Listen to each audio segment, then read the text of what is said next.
In today's video, I'm going to teach you how to delete your Line account. By the end, you'll know exactly where to go in the app and what to expect along the way, so you can make an informed, confident choice. Before we start, a quick heads up. Deleting your Line account is permanent. It removes your profile, friends list, chat history, stickers and themes, coins, purchases, and may affect connected services like games or payment features available in your region. If there's anything you might want later, consider backing it up or saving important information first. With that in mind, let's walk through the process clearly and carefully. Begin by opening the Line app on your phone. Give it a moment to load. If the app asks you to log in, go ahead and sign in with your account credentials. Use the same account that you want to delete. You might be prompted for a passcode or a verification code depending on your security settings. Just follow the on-screen prompts. Once you're on the Home tab, look to the top right corner and tap the Settings icon, which looks like a gear.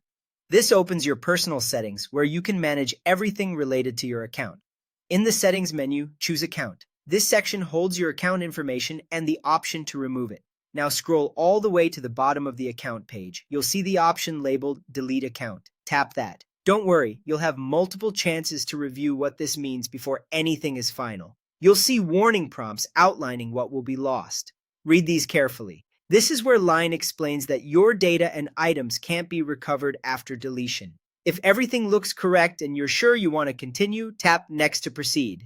On the next screen, you'll be asked to check boxes confirming that you understand the consequences. Go through each statement and mark the boxes. This step ensures there's no confusion about losing chat histories, purchased items, and other data tied to your account. When all confirmations are checked, tap Delete Account. A final pop-up will appear asking you to confirm one more time. Tap Delete on that pop-up. The app will process your request and your account will be permanently removed. You may be returned to the welcome screen and you won't be able to use that account or restore its data. That's it. If your goal was a clean break, you're done. If you simply needed a pause, remember for next time that managing notifications or privacy settings can help without deleting everything. Thanks for watching, and take care.